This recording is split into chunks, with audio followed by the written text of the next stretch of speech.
சனி பெயர்ச்சி கடகராசி.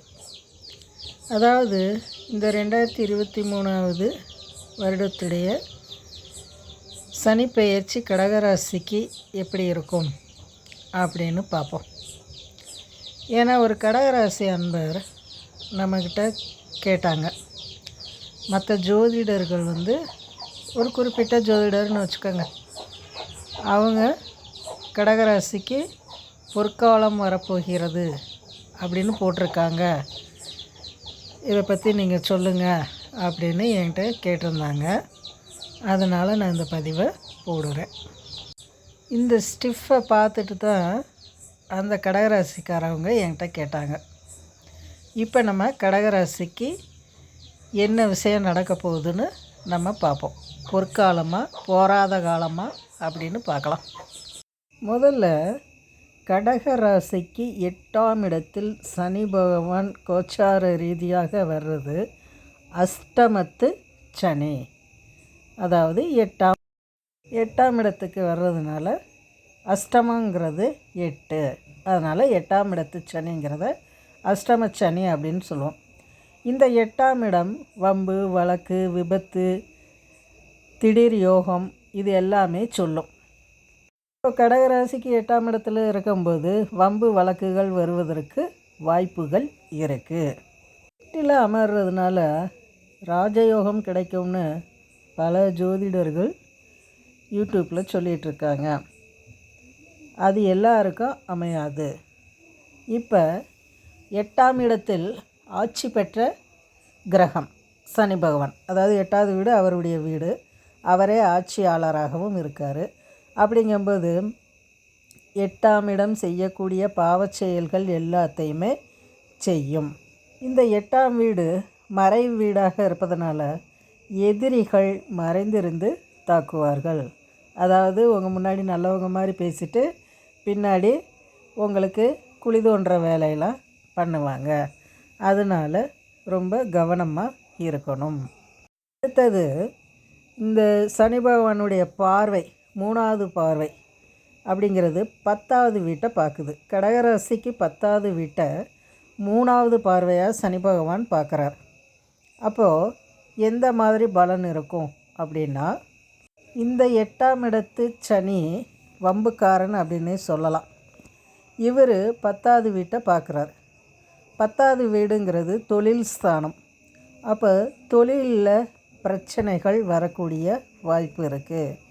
அதனால் ரொம்ப நேக்குப்போக்காக நடந்துக்கணும். நிறுவனங்கள்லேயும் சரி, தொழில் செய்கிற இடத்துலையும் சரி ரொம்ப கவனமாக இருக்கணும். அதாவது சிறப்பு பார்வைன்னு சொல்லுது 3, 7, 9. ஆனால் சிறப்பு பார்வைன்னா அவன் எந்த கிரகம் எந்த நிலமையில் இருந்து சிறப்பு பார்வை பார்க்குதுன்னு பார்க்கணும் இல்லையா? இது அஷ்டமத்து சனி. அது பார்க்கும்போது என்னாகும்? தொழிலில் பிரச்சனைகளை கொடுக்கும். அடுத்தது 7வது பார்வையாக எந்த வீட்டை பார்க்குது? கடகத்துக்கு 2வது வீடு சிம்ம வீட்டை பார்க்குது. அப்போது 2வது வீடு தனம், வாக்கு, குடும்பத்தில் பிரச்சனைகளை கொடுக்கும். அதே போல் பொருளாதார இழப்பீடுகளை ஏற்படுத்தும். 2வதாக வாக்கு ஸ்தானமாகவும் அந்த ஸ்தானம் இருக்கிறதுனால நம்ம பேசும்போது ரொம்ப கவனமாக பேசணும். இதை பேசுனா எதிர்வினை நமக்கு என்ன வரும் அப்படின்னு தெரிஞ்சு பேசணும். இல்லைன்னா சனி பகவான் குப்பரை போட்டு கும்மி அடிச்சு போடுவார். அடுத்தது 10வது பார்வை, சனி பகவானின் 10வது பார்வையாக விருச்சிகத்தை பார்க்குறாங்க. அப்போ விருச்சிகம் எத்தனாவது வீடு அப்படின்னா 5வது வீடு, கடகத்துக்கு 5வது வீடு. அப்போ பூர்வீக சொத்துக்களில் பிரச்சனைகள் ஏற்படும். பிள்ளைகள் வழியில் பிரச்சனைகளை கொண்டு விடும். அதனால் நீங்கள் பூர்வீக சொத்து விஷயமாக பேசுகிறதாக இருந்தால் இந்த முறை பேசக்கூடாது. பேசினா வம்பு வழக்கு தான் வரும்.